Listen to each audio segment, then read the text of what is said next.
Hi everybody! It is Sunday today, so I have to say happy Sunday to all of you guys. I wish you all love and positive vibes. But like a lot of you, I'm still processing the loss of Cheslie. It's been very difficult. And I thank you so much guys for watching my last video and commenting. I really love that back and forth communication with other people who are dealing and coping with the same situation. And I just appreciate you guys giving your input and your opinion. It means a lot to me because a lot of times I do these little videos and no one really responds and I'm just like, oh, I'm talking to no one. But I just wanted to come back and talk a little bit about Cheslie as we're processing this loss, to share more that I've learned about her, to shed light on who she really was and what she was dealing with. But first and foremost, I just want to say I respect everybody's opinions. I know there's a lot of people still out there that believe that she was murdered and that it was Illuminati and different things like that. But there was a lot of things that Cheslie was battling that led to her demise. And as sad as it is, my opinion is that she did commit suicide, and I stand strong on that belief based upon the knowledge that I have. And I'm going to share the little bit that I have learned and gathered and inferred, and all the things that I feel is based on her own words and based upon what I've seen about her family and different things like that. So I'm not speculating, and I know a lot of us we find it hard to believe that she committed suicide, and that's because what she portrayed herself in the media and on social media. And she, like everyone else, what do we do on social media? We post all the positive things about what's going on in our life. But how many times have you gone to work, put on this professional image at work, or posted a nice positive thing on social media, but then when you're at home, you're depressed or going through something that you wouldn't share with the world? And you have to understand that Cheslie was a very strong personality. She shared the things that she was dealing with, but she portrayed it in an image as though it didn't affect her. But deep down, it did affect her. If you watch her TikToks, she talks about how, there were trolls telling her to kill herself.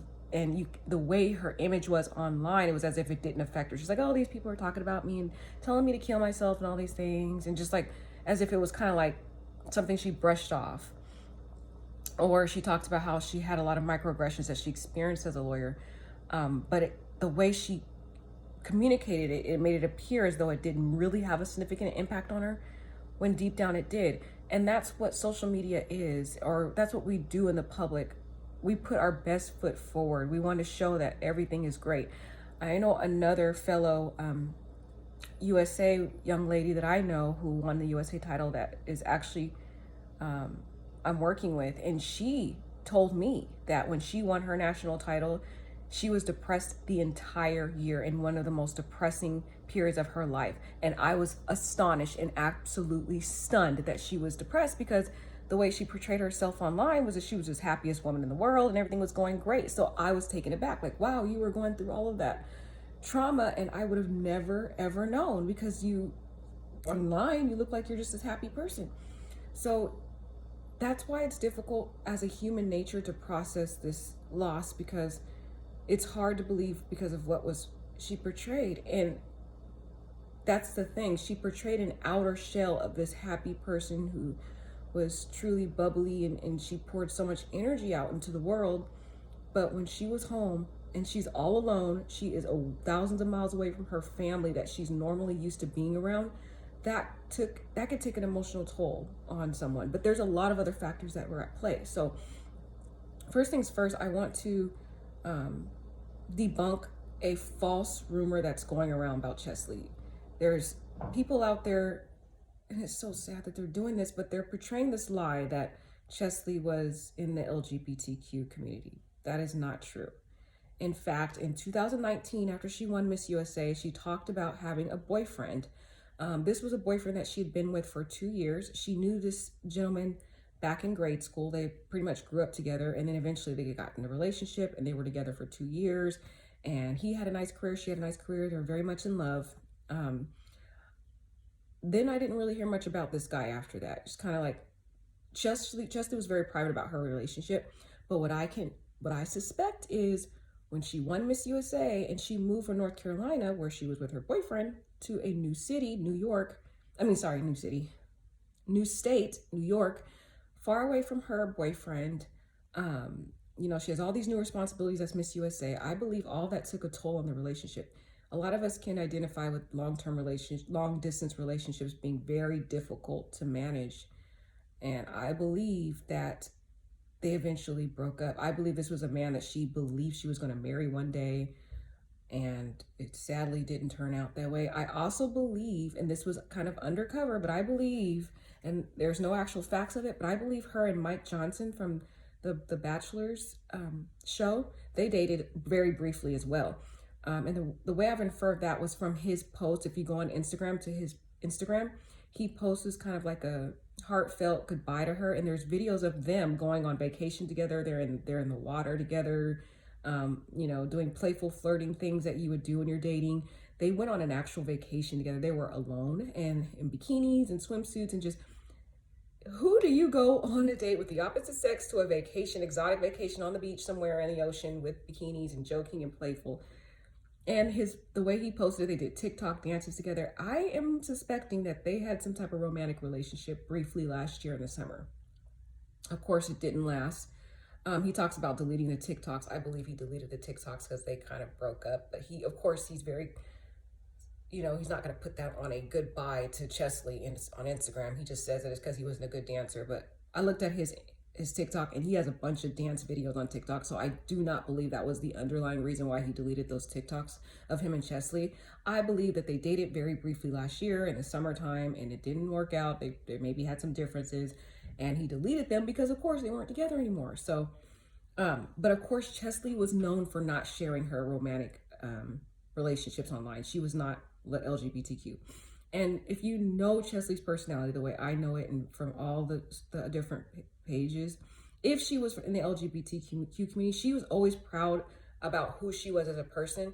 She would have shared that, and she would have been outspoken about it. And Cheslie's the type of person you can't really tell her anything, meaning like, even if, like, for example, she had a coach that tried to tell her what to wear and she did her own thing, that was the type of person she was. She's going to do whatever she wants to do. It doesn't matter what you tell her to do. She's going to do what she wants to do. So even if the pressures of her mother maybe have said, oh, don't disclose that to the public, she would have did it herself. So if she was in the if she was in the LGBTQ community, we would have all known. She would have shared that, and she would have spoken about, that would have been her cause for pageantry. Another thing that I can infer from all this that has been going through, Cheslie has talked about this in prior interviews, that she is a type A person. A type A person puts a lot of pressure on themselves. Cheslie comes from a family of type A individuals, starting with her mother. There is an interview out there from her mother talking about her background. And Cheslie was a lot like her mother, and her other siblings also overachieved a lot like her mother, April Simpkins. April Simpkins in this interview talks about all the accomplishments she has as an athlete. She has a laundry list. Her mother is just as accomplished as pretty much Cheslie is in athletics, from the time of her being a younger athlete growing up, and all the achievements she has as an athlete. And then when she became a mother, she continued all these achievements, putting a lot of pressure on herself to be physically fit and keeping fit after she had all of her kids. And just, you have to watch that interview of April Simpkins on YouTube, and you'll see what I'm saying. When April Simpkins talks about her children, each of her children have high acclimates. This is what made me infer that this family is a family of high achievers. The sons are in professional sports. A lot of them are successful musicians. The older sibling, she owns her own hair salon. And all of them have a laundry list. You have to watch it. And then Cheslie, of course, is the attorney that, won Miss USA and all that. But Cheslie always admired her mother, and her family has this internal, not being spoken of, pressure to achieve high acclimates in that family. It's not just Cheslie, it's pretty much all the siblings and the mother as well. But Cheslie desired to emulate her mother. Her mother was her best friend. She was someone she was very close with, and she wanted to be like her mother since she was a little girl. Not only that, she had a stepfather who was an attorney, and she wanted to be like him. He was an attorney. So that's why she achieved, doing all these pageants growing up, getting into track and field like her mother was, and also becoming an attorney like her stepfather was. Cheslie also comes from a broken home. Her father and mother divorced when she was younger, and then her mother went on to marry the stepfather, who was the attorney. And I don't know this or not because I'm not in the family and none of us are, but I believe Cheslie, because she's a type A person, put pressure on herself growing up to achieve the things that she saw her mother achieve and go beyond that. For example, she got into track and field when she was younger, and she talked about in prior interviews how she always wanted to get medals and get some type of acclimate. So she would push herself to go to these track meets and track and field competitions, even when her coach said, you know what, you shouldn't do it this time, sit out, don't worry about doing it this year. And she still did it because she wanted to get a medal. She talks about wanting to just desire to accomplish all these medals and accomplishments. A lot of people don't know this about Cheslie, but she also was an accomplished musician. She was an incredible pianist. I mean, phenomenal pianist. And she was a singer. She sang absolutely phenomenal. You have to go find her video online where she sang a Mariah Carey song, Emotions. And this woman has amazing vocals. Like, she is phenomenal. I was floored when I heard her sing. So this woman had an assortment of just acclimates of being this unreal person, a type A person. She talks about in other interviews how when she went on to law school, she joined a laundry list of organizations, just a ton that no one can really balance out. Not because she wanted to do these different organizations and be a part of all these organizations, but she did them just as an image. She's talked about how she just wanted to create this image of herself. And she talks about how she didn't really want to be a part of them, but she did all these different, put all this pressure on her to do all these various organizations. She was on the trial advocacy team and all these different things that she put a lot on herself, but she's known to do all of her life, of putting all this pressure on her. Then after she graduated law school, she said that she eventually, quit those things because she knew she didn't really want to do it. And this time now, as she has graduated law school and became a lawyer and is in a law firm, she joined all these other organizations that she said she felt passionate about, of course, like doing her blog about, professional clothing and fashion and Dress for Success and the Big Brothers Big Sisters.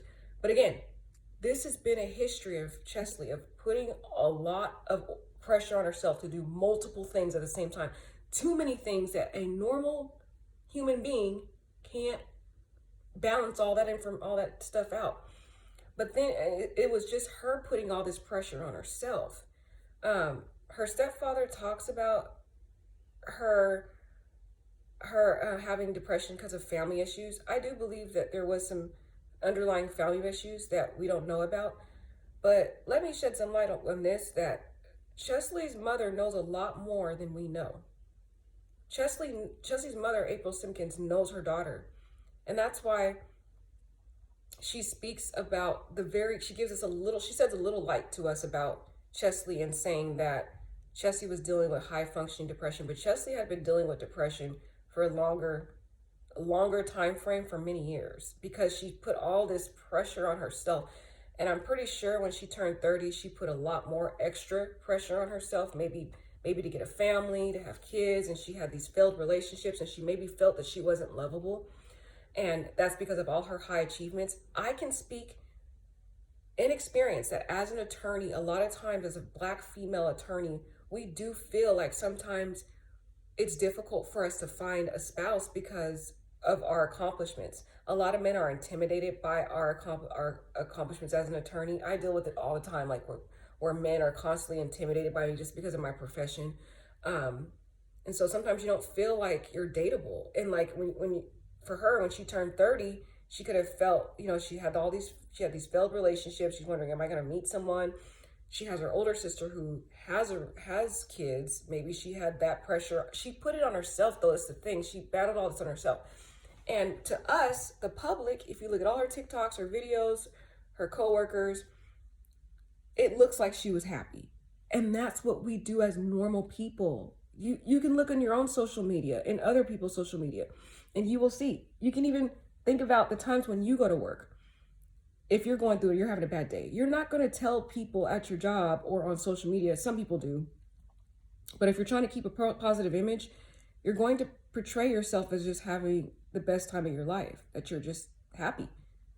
You're not going to go in there and share that you're going through a depressing moment. Not only that, but as a Black woman, we are taught to be strong.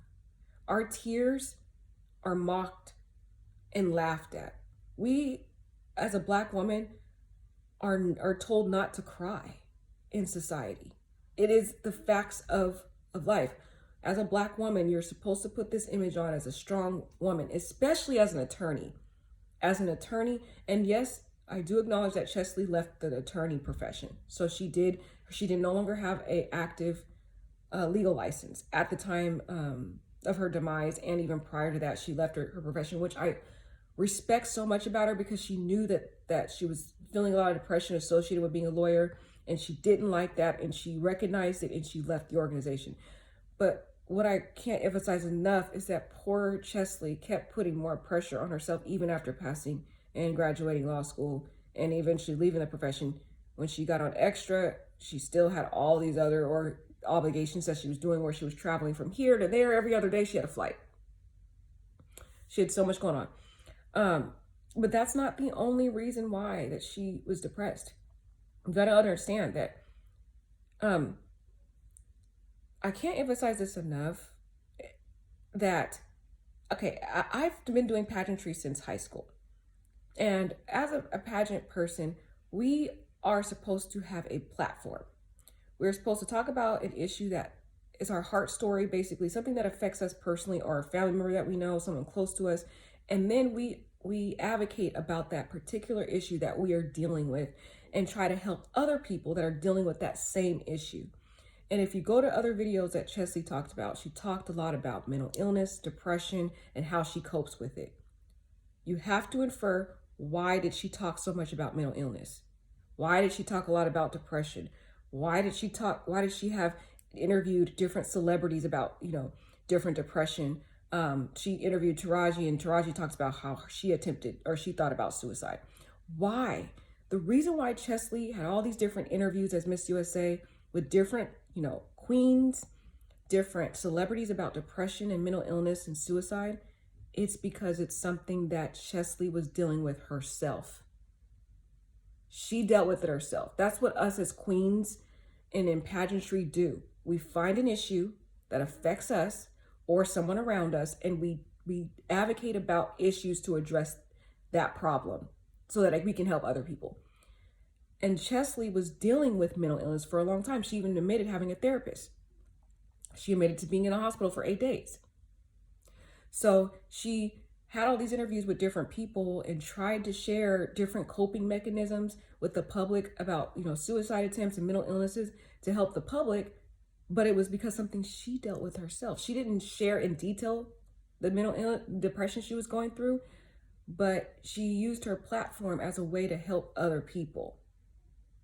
But deep down, the different things she tried so desperately to address with, therapy and, quitting some of the obligations that she dealt with, the depression didn't go away. Not only that, Cheslie was in New York by herself. She was away from her family. She's very close to her family. If you look at her pictures and videos and all the different trips, she's very close to her family. It's the heart of her life. She's away from them. She's dealing with depression. She has no one there. So all of this weight carried on her, on top of the fact that she had to carry this public image of positivity, bubbleness, and everybody expected that positive, bubbly image from her because that's what she portrayed in the public. So she basically held in all that depression while portraying to us that she's this happy person. But at night, when she's home alone and no one's there, all of that depression comes flooding in. And she felt alone. She didn't feel, because she portrayed this image of the strong Black woman as, someone who was invincible, basically, who was a strong woman that couldn't be affected by the world, but could overcome the world, basically. Because she put that image on, she felt as though she had to be the protector. She had to be the one to provide the help. But when it came down to her needing help, she didn't feel like she felt comfortable going to friends and family about the issues she was dealing with, because she was known as being the one that helped other people. People would come to Cheslie when they were dealing with problems. If you go to different friends' posts and when they talk about how they miss her and different things like that, you'll hear that she was an overachiever, always put pressure on herself since a youth, since she was a child in track and field. This is not something that just sprung up as an adult. She's been type A and putting pressure on her since a child. Then, since a child or since her youth, she's been kind of the backbone of her family, bringing joy to all her family members. If you go to different videos of that and different things like that, she's been the backbone of her friends. People would come to her about issues they were dealing with. So when she felt pressure and pain and hurt and needed to come to someone else, she felt like she couldn't go to other people because she was the healer. She was the person that helped other people. So when she needed it, the only person that she really would go to was her therapist and then her mother. But for some reason, the depression got to her so bad this time, she didn't feel she could really open up to her mother. And this is what I think, and I don't want people to get offended, but I'm just telling you what I feel and what I infer from all that I've read and know about Cheslie. And if you don't agree with me, just please be polite in the comments. You don't have to agree with me. We're all different, and we all just have our own beliefs in coping with this devastating loss. But I believe that when she spent the 8 days in the hospital that time, there was something more deep that happened at that time that caused her to be in the hospital for 8 days. I believe she could have tried back then to end it all. This is what I'm thinking, which caused her to be in the hospital. Maybe it was an unsuccessful attempt. And depending on how her family members reacted to that, depending on how her mother reacted to that, could have been the reason why she wasn't as open about it this time around. And I think, I'm sorry to talk about this, but I think because of that, she wanted this time she really was so emotionally drained and tired and ready to end it all, that she wanted a more concrete way of ending it, sadly. That's why she chose the horrible way she did by jumping off what she did, sadly. She chose that way because she wanted a guaranteed way to end it all. She felt that that would be the way. She was so, and I want to mention, that's not, the fact that she was an overachiever and had all these responsibilities was not the only reason why she ended it. I want to emphasize that there were a long list of things. She probably had underlying family issues. She had a lot of pressure on herself. She was turning 30. She put a lot of pressure on that fact, the depression. She dealt with failed relationships, maybe felt unlovable. Cheslie had a lot of things going on it wasn't one thing. It was a lot of things. And then she felt like she couldn't go to anyone about it. She used her image as Miss USA to share about mental illness and how to cope with it. But in reality, it was something she was dealing with personally and felt like she couldn't come to really anyone about it. She had a therapist, but I've been to counselors. I've had like 2 different counselors. And to be honest with you guys, I didn't feel like it really helped me either. Like, I'm still dealing with the same stuff I dealt with. Those therapists didn't do anything for me. And then I feel like sometimes when I went to counseling, they'll listen to you sometimes, but they cut you off when you're trying to tell about the things you're dealing with. And it seems like they don't really care. And I'm a type of person, I'm an empath. I can discern different things and I can discern people's energy. And I felt like when I went to counseling, they didn't really care. They didn't really want to hear my feelings. It's like they kind of wanted to give you an antidote, but not really deeply care about you and absorb and feel what you're feeling. That's just how I felt. So I don't feel like therapy really helped me either. Her father talks about how she was not on any medication, drugs, or anything like that. She was completely pure. So we need to debunk that rumor about her being on medication and it being a negative side effect of the medication. It wasn't that. There was a long history of her putting this pressure on her since a child, and in combination with a lot of other issues with the age and failed relationships and family pressure and all that she put on herself, and not feeling as though she could be vulnerable and reach out to people, and feeling empty and alone, which led to her demise. And I think she really wanted to end it all, which is very sad. And that's why she chose the exit route that she chose. A lot of people still keep thinking it's a murder. I respect your opinion, but I'm telling you that I know for a fact, as a criminal prosecutor who used to work personally with officers and investigating criminal crimes and murders and different things like that, these officers pulled those video surveillances. I know for a fact they did already. That's when they did their investigation. They pulled the video surveillance. There's on those public buildings like that, there's video surveillance on each floor. So they pulled all that video surveillance and they watched the footage, which is why they were certain that it was what it was. I can guarantee that. I have no doubt about that. The only reason why we're not going to see that or hear about it because of the sensitivity to the family. We need to respect the family. And making up these stories about murder is not being sensitive to April Simpkins and their family. It's not right. I'm telling you, April Simpkins loved her daughter to the core. That was her best friend. If she felt, her mother knows more than what we know. She knows her daughter. She knows the mental anguish that her daughter had been going through for many years. She may not have known that it resurfaced this short time around because Cheslie had been dealing with his past. In the past, she was in the hospital for 8 days. It may have appeared that she'd overcome it and she learned a lesson, but she really didn't. She really didn't. And this time around, her mother didn't know that that depression resurfaced. And she's thousands of miles away from her family. So she doesn't have her mother there physically to be there for her. She was very codependent on her mother. She talks about it a lot in her interviews. Very, very codependent on her mother. She talked about how she was an introvert. And when she would go to these different events, places, it seems like she was more afraid of the external world. And she would rely upon her mother as her crutch. She would have her mom go. She had her mom go to the Miss Universe with her in different events. Even as a child, though, she would go to these public events like field trips or track and field or whatever. And she talked about how she always wanted her mother with her as her clutch because she was an introvert. But I'm an introvert, and I can tell you this: as an introvert, I'm just like Cheslie, where I will portray this image of just bubbly and just warmth and absorb all the people that are around me and just give out so much energy to the public. But when I get home, I'm emotionally drained and I need that alone time.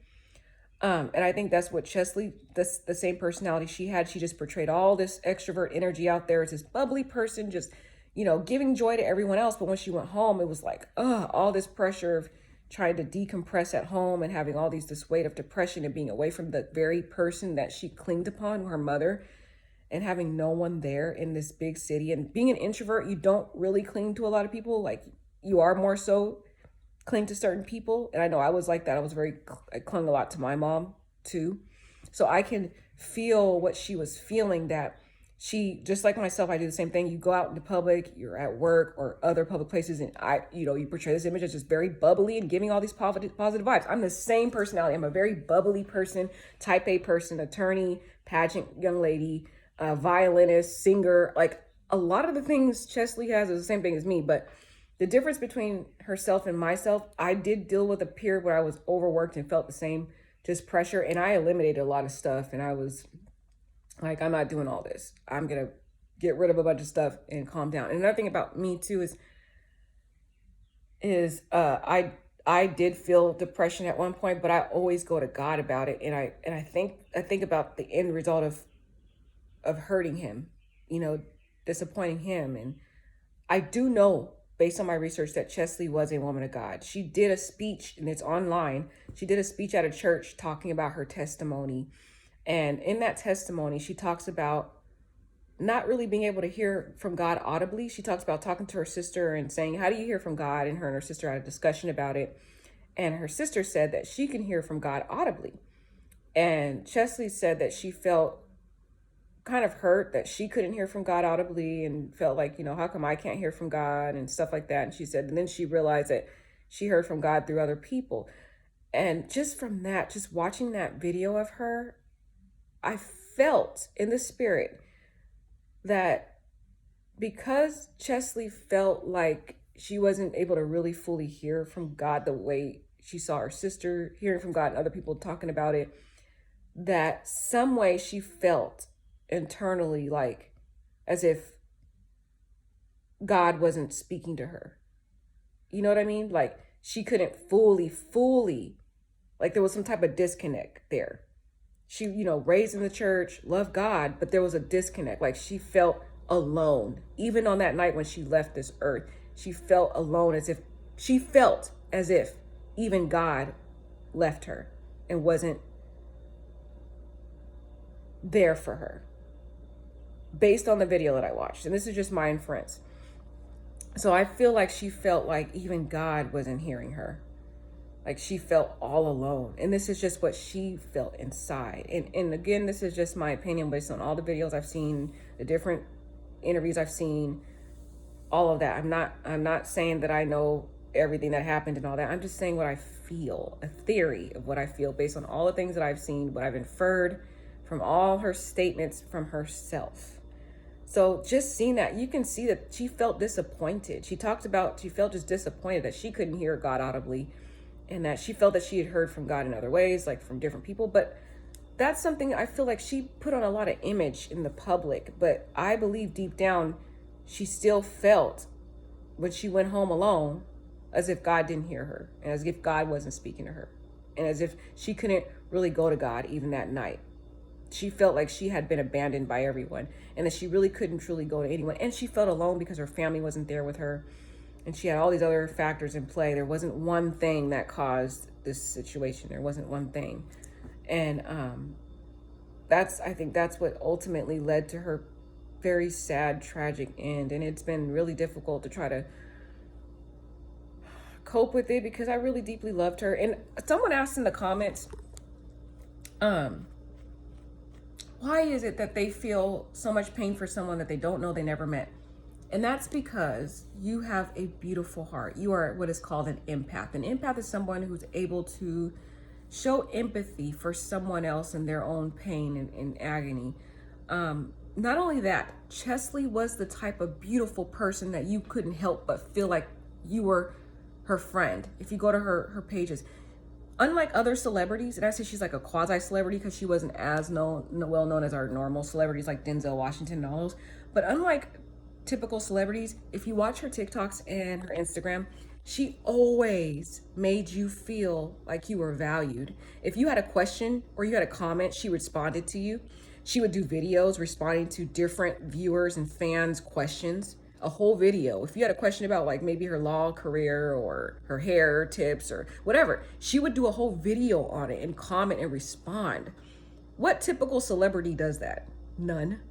There's tons of people, you go to different actors and actresses pages and they will not respond to anything that your questions you say or anything. They won't even like your comment. Cheslie was different. She responded to you. She poured so much energy out to her fans, to her work life, to the public, and she always felt the pressure of putting on this public image to the point where she became 30 and she felt like her life, she had no further purpose. It was like, man, I got an MBA, I have 2 bar licenses, I've accomplished Miss USA, I am an extra, what else is there to do, Like but that's someone who's dealing with mental illness and who has a type A personality, who puts so much pressure on them, who comes from a family of type A family individuals. And then she felt like, okay, as a Black attorney, it's hard to even find a spouse. I can identify with that, because everybody you date, they always feel so much pressure. It's difficult. I didn't realize how difficult it was going to be just becoming an attorney. I remember before I was an attorney, I had lower standards because, I could date anybody. But as an attorney, then people start, not only does your standards elevate, but then when you do date guys, they always feel intimidated by you. And I'm like, I'm this sweet, kind, gentle, just soul. I'm an attorney, but I'm very sweet and loving and gentle and bubbly like Cheslie. That's why I love her so deeply, because man, we are a lot alike. We really are. Like, I can go down a list of things that we have in common. That's why it was just like how much I loved her so much. I'm like, girl, we're just alike.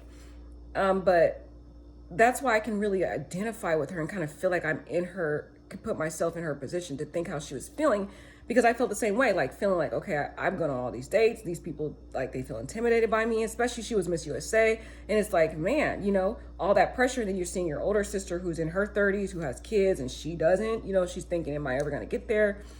And then she's all the way from home. New York can be a very depressing state. In fact, a couple weeks before Cheslie decided to, conclude her life, unfortunately, another gentleman jumped off a building in the same location, or like similar in the proximity close to where she was. So that state has a lot of, depression there as well. And then the weather there is very cold, and you're all alone you're going home at night with no one there, you're depressed. And I do, as I talked about in my other video, I do believe she had meditated on this for some time. I believe she even researched, because as an attorney, we're always analyzing everything. We're researching, we're doing a lot of analysis of everything. So I know she had obsessively thought about this. She probably researched it, as a typical type A attorney would do. What I think was kind of off about this whole thing, as an attorney, we know about wills and trusts, and we know that writing a kind of declaration like that of, oh, we want to give this to such and such, is usually not a valid will.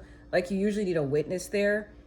And the fact that it alleges that she typed it, that to me was kind of off as an attorney perspective, because as an attorney, you would have wanted something more solid. So that to me sounded a little off, that she didn't do it more in a concrete way, like actually getting a will. That's something that took me aback. I think I need to do a little bit more research on it, but there might be some type of exception for why she did it that way, maybe. But I don't know why she even typed it. I would think she would have handwritten it. So that part kind of caught me off guard. Maybe she just, and the thing is, it could have been that her judgment was so clouded and she was so depressed that she just didn't care. That's how people can get. You just are so done. You're so done with it that you just don't care. And she didn't want to do it a legal way. So, and I don't think Cheslie wanted people to know that she was planning this. A lot of people who are contemplating their conclusion like this, they don't want people to know. So they will carry this front like, oh, we're making all these future plans. I'm going to be doing this. Just like she did in her videos before she did what she did. She talked about, oh, this summer I got this event. She talked to her manager, or whatever the girl was, that her publicist, telling her that, oh, we have all these plans next week. That's another reason why she felt overwhelmed. The week before, after she passed away, she had a laundry list of obligations. Her publicist talked about it. She had this event and this obligation. Again, that same overloading of just the repeated issue that was dealing with her life since a kid, of just constantly putting too much on her poor soul that she can even bear. And that's again what reinforces why I feel this was a self-conclusion, because she was still doing the same thing. Her publicist said that, the week after that, we talked on Friday before she did what she did. They talked on Friday about the laundry list of all the obligations she had the week after that. And of course, Cheslie, being the positive person she is, made it appear like, oh yeah, cool, yeah, we're gonna be doing all these things next week. But in reality, she's like, nope. You sure already knew it was gonna happen, So, and again, that was a part of her feeling this bombard of being alone, having all these obligations, and just feeling completely empty. A person who's a type A, who's accomplished so much, and she doesn't feel like there's nothing more to accomplish. And then on top of that, her age and the responsibilities that society puts on you. And as an attorney, as a type A, as a person who's an overachiever, she put a lot on herself than the average person. But I don't believe that she was from the LGBTQ community. That's a false rumor. I personally don't believe, sadly, this was a murder. I do believe this was a self-conclusion. I'm so sorry. I'm still coping with it like everybody else, but my spirit and all the things that I've learned about Cheslie over the last 3 years. I've been watching her since 2019. And also, based upon even her mother's reinforcement and believing that it was a self-conclusion, I believe it was as well, because her mother knows her child. A mother knows your child. She's known Cheslie longer than any of us have. She knows the emotional turmoil that her daughter had been dealing with for many years, but that I believe April Simpkins thought that her daughter had overcome that, because Cheslie hadn't shared it, that it resurfaced basically. And Cheslie finally shared it shortly before she passed away, that she was still dealing with depression. And so a mother knows your child, a mother knows their children, and her mother, April Simpkins, knows, that her daughter, and knows that this is something, unfortunately, that her daughter would do.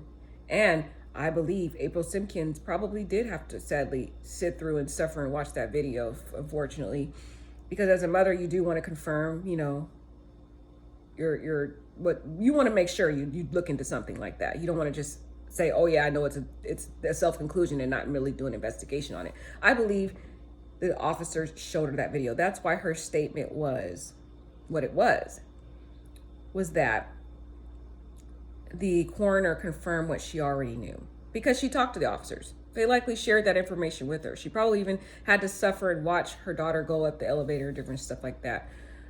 Also, the symbolic meaning behind it, knowing Cheslie and how she analyzes everything. I believe she specifically chose January 30th as a symbolic meaning of her death I talked about before because she was 30. She went on the 29th floor. There's 60 floors. She chose the 29th because I believe the 29th in her mind symbolized the end of her youth, the end of her youth. And then the segue into, January 30, her age 30 is kind of like, to her, like,